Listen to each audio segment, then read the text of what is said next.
తాకట్లో ఉన్న మీ బంగారాన్ని విడిపించి ఆ రోజు ఆన్లైన్ రేటుకి కొంటాం. Sharma gold company. పాకిస్తాన్ ఎత్తులకి పై ఎత్తులు వేస్తూ ప్రతిదాడులు చేస్తున్నటువంటి భారత సైన్యం అలానే భారత ప్రభుత్వం అన్ని విధాలుగా అప్రమత్తమైంది. దేశవ్యాప్తంగా దాదాపుగా అన్ని ఎయిర్పోర్ట్లో కూడా హై అలర్ట్ ప్రకటించింది. సమస్యాత్మక ప్రాంతాలు ఆల్రెడీ సివిల్ డిఫెన్స్ నెసెసిటీ ఉన్నటువంటి ప్రాంతాలను నోటిఫై చేసి రాష్ట్ర ప్రభుత్వాలకి కేంద్రం ఇప్పటికే ఒక నోటిఫికేషన్ జారీ చేసింది. అక్కడ ఆ ప్రాంతాల్లో బలమైనటువంటి నిఘా వ్యవస్థలను ఉంచడం, అనుక్షణం అప్రమత్తంగా ఉండడం అనేది ఒక టార్గెట్గా పెట్టింది. అదే క్రమంలో దేశ రాజధాని పైన ప్రత్యేకమైనటువంటి నిఘా వ్యవస్థలను మోహరించింది కేంద్ర ప్రభుత్వం. ఈ క్రమంలోనే దేశ రాజధానిలో ఉన్నటువంటి ఢిల్లీ విమానాశ్రయాన్ని పాకిస్తాన్ టార్గెట్ చేసేటువంటి అవకాశం ఉందనేటువంటి సమాచారం రావడంతో ఇంటెలిజెన్స్ వ్యవస్థలు ఇచ్చినటువంటి హెచ్చరికల మేరకు ఇప్పుడు ఢిల్లీ విమానాశ్రయాల్లో దాదాపు 90 విమానాలని సాయంత్రం నుంచి రద్దు చేసింది. రేపటి రాకపోకలపైన కూడా స్పష్టత లేదు. పూర్తిగా ఈ నియంత్రణకు సంబంధించినటువంటి సమాచారాన్ని కేంద్రం షేర్ చేసింది. ఇక్కడకు వచ్చినటువంటి ప్రయాణికులందరినీ కూడా సురక్షిత ప్రాంతాలకి తరలించేటువంటి ఏర్పాటు చేసింది. ఆల్రెడీ ధర్మశాలలో జరగాల్సినటువంటి ఐపీఎల్ మ్యాచ్ని కూడా రద్దు చేసింది. అక్కడ ఉన్నటువంటి క్రికెటర్లందరినీ కూడా స్పెషల్ ట్రైన్స్ ఏర్పాటు చేయడం ద్వారా రైలు మార్గాల ద్వారా సురక్షిత ప్రాంతాలకు ఇప్పటికే తరలించేసింది ప్రభుత్వం.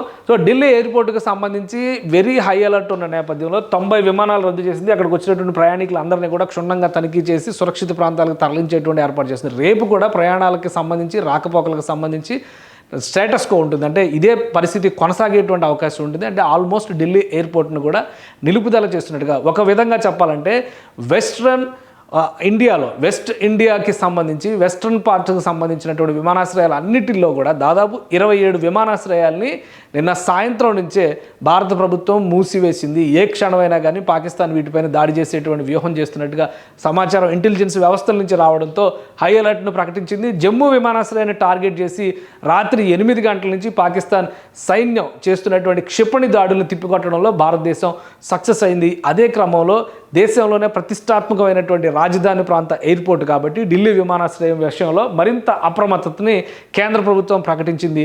సో ఢిల్లీ విమానాశ్రయం కానీ ఢిల్లీ నుంచి ప్రయాణాలు చేయాలనేటువంటి వాళ్ళు అనుకునేటువంటి వాళ్ళు కానీ వాయు మార్గాన్ని మరికొద్ది రోజుల పాటు ఆశ్రయించేటువంటి అవకాశం ఉండకపోవచ్చు. దీనిపైన కేంద్రం కొంత సమాచారాన్ని ఇప్పటికే అందించింది. సో రాకపోకలు ప్రయాణాలు చేసేవాళ్ళు మాత్రం ఈ విషయంలో అప్రమత్తంగా ఉండాలి. ఏ క్షణంలో అయినా కానీ శత్రువు దాడి చేసేటువంటి అవకాశం ఉంటుంది.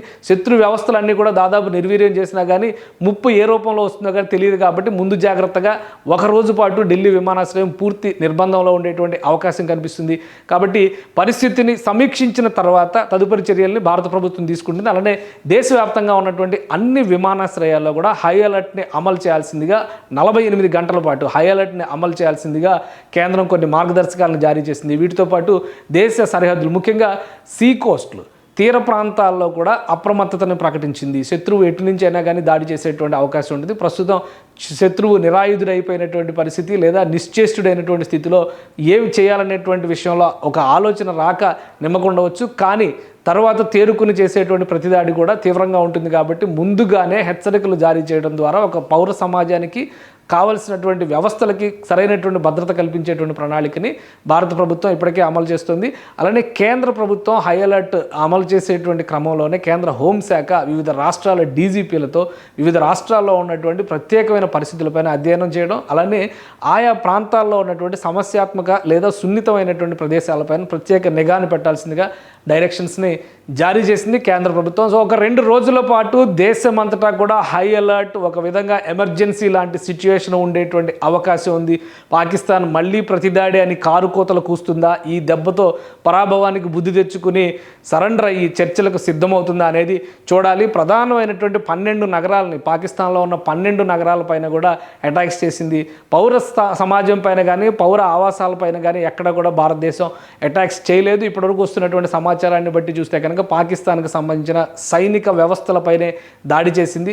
ప్రధానంగా కవ్వింపు చర్యలకు పాల్పడుతున్నటువంటి ప్రాంతాలనే టార్గెట్ చేసి భారత ప్రభుత్వం కొట్టింది. అలానే పాకిస్తాన్కి సంబంధించి ప్రతిష్టాత్మకమైనటువంటి వ్యవస్థలుగా భావిస్తున్నటువంటి వాటినన్నింటినీ కూడా కూలగొట్టినట్టుగా తెలుస్తుంది. తో పూర్తి సమాచారం వచ్చేసరికి పాకిస్తాన్ నష్టానికి సంబంధించి కానీ పాకిస్తాన్లో వాస్తవ స్థితుల గురించి కానీ వివరాలు తెలిసేటువంటి అవకాశం ఉంది. ఇప్పటివరకు ఉన్నటువంటి సమాచారాన్ని బట్టి చూస్తే మాత్రం భారతదేశం హై అలర్ట్లో ఉంది.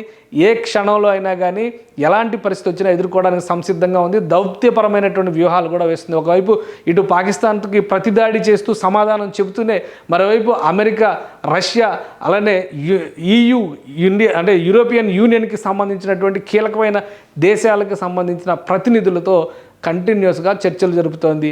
తాజా పరిస్థితిని వివరిస్తోంది. పాకిస్తాన్ చేస్తున్నటువంటి కవ్వింపు చర్యలు, మరోవైపు భారత్ దానికి ధీటుగా ఇస్తున్నటువంటి సమాధానం, వీటన్నిటిపైన కూడా సమాచార ప్రసారాన్ని నిష్పాక్షపాతంగా, పారదర్శకంగా ఉండేలాగా భారత ప్రభుత్వం ఒక ప్రణాళికాబద్ధమైనటువంటి వ్యూహంతో ముందడుగు వేస్తుంది. ఇది ఒక విధంగా చెప్పాలంటే పాకిస్తాన్ పాలిట కాళరాత్రి. ఏమవుతుందో వేచి చూద్దాం. సుమన్ టీవీలో మీ పర్సనల్ అండ్ బిజినెస్ ప్రమోషన్స్ కోసం కింది నెంబర్కి కాంటాక్ట్ చేయండి.